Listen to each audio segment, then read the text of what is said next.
You are listening to the Horse Radio Network, part of the Equine Network family. Hi, everyone. Debbie Loucks here to share more of Monty's concepts and wisdom about the trust and insight we can learn from horses and apply to our own lives. Welcome to the 6th episode, reading from Horse Sense for People, a book that's all about bridging the gap between human and horse and discovering how their silent language can make us better parents, friends, and partners. I asked Monty why it was important that Dad included this story in his book. Listen in on his answer. So my question for you is, how do we help people learn to love other people so that they can do better with their horses? Yeah, I've so often said that people are harder to love than horses. Horses really have no negative aspect in your relationship, while human beings do. The point is to treat the human beings in your life as much as you can like they were a horse, and give them credit for things that maybe you wouldn't even have thought about giving them credit for until you read my book or introduced yourself to my way of thinking. And when you compliment somebody for doing something well that you watch them do, it's a lot like taking the pull off of the horse and allowing the horse to do it, and then a rub between the eyes or something as credit for doing it.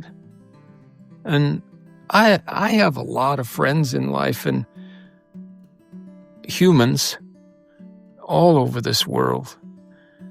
And I have enemies that dislike me intensely. And I often stop and try to think what I could have done not to have them dislike me. But my feeling is that my intense love for horses was not something they could accept. And if ever I said anything that put them in the world of being a horse and me in the world of being a human, they hated me. And everything I said, he's a nutcase. Why, that horse didn't know that he was doing the right thing or the wrong thing. Mm-hmm. Father and son. Harm can be done verbally or by an absence of communication. Communication molds our personalities just as the sculptor's hands mold clay.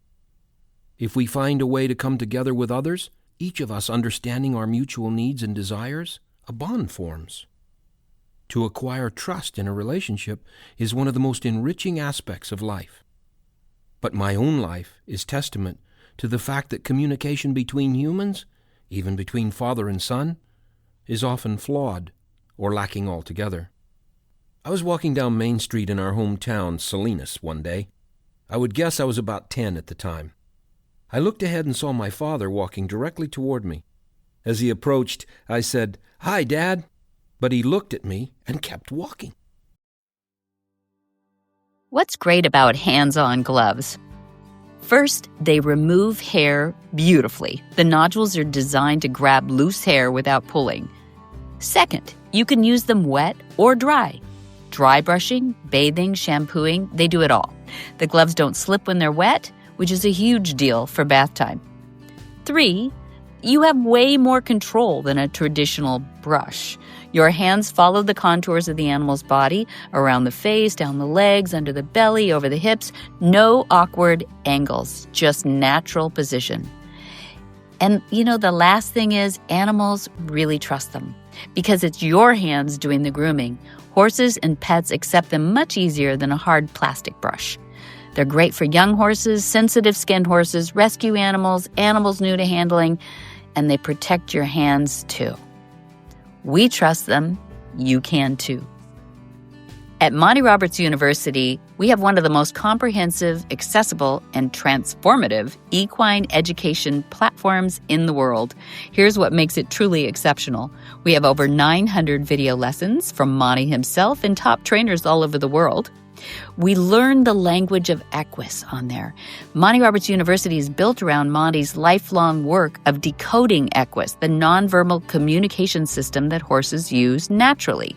The university teaches people how to listen to horses and respond in a way that builds trust instead of fear, changing training relationships forever.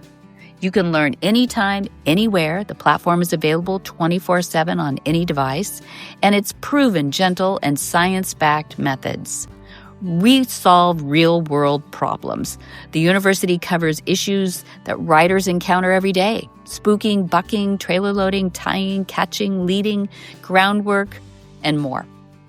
Demonstrated on real horses with real behaviors. So come learn with us at Monty Roberts University. There's new lessons every week. We have fresh content that keeps the learning alive. Students get new episodes featuring Monty and guest trainers, special horses, and behind-the-scenes insights from the farm. Go to MontyRobertsUniversity.com. Come learn with us.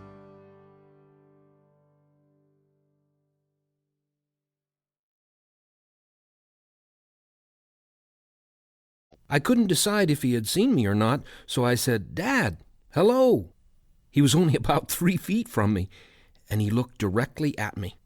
I could tell that he recognized me, that he knew me, but he gave no response at all. He passed me and then turned to the left and crossed the street. Again I called out to him, "Dad, hey!"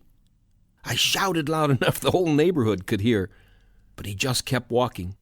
I returned to school, hurt and puzzled, trying to figure out in my mind what could I have done to upset him and cause him to so deliberately ignore me. I harbored this hurt for many years. My father's recognition of me was important, particularly at that age. This incident was yet another deep scar on our relationship. In a sense, it was a small incident, but it reflected a huge coldness, a void between us, which I simply could never come to grips with. I did everything he wanted me to do. I intensely disliked being involved in his harsh, often brutal, if traditional training methods. But I gave him any assistance he requested. During a confrontation years later, I asked him if he remembered that day on the street when he ignored me. He looked at me and said, "I didn't have anything to say to you."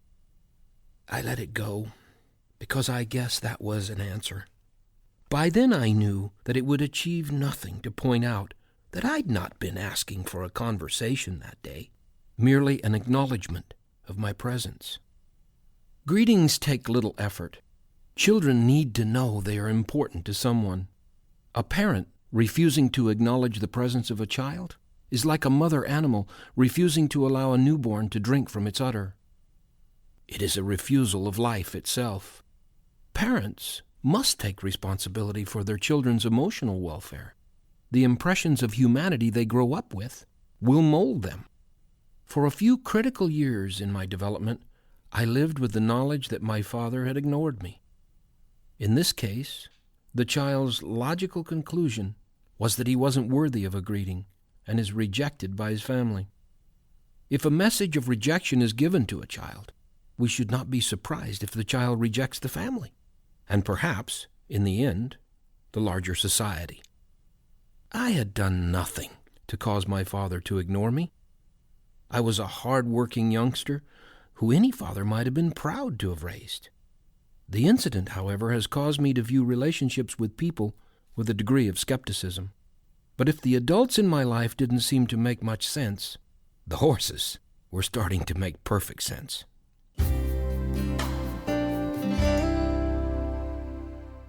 For details about today's show, go to HorsemanshipRadio.com, where you can find links, photos, and more information about our guests. We love connecting with our listeners, so please follow us on Facebook under facebook.com/Monty Roberts and instagram.com/Monty_Roberts. Many thanks to our sponsors, Hands On Gloves and Monty Roberts University. Be sure to visit all the other great shows on the Horse Radio Network at horseradionetwork.com. Until next time, have many happy horse hours.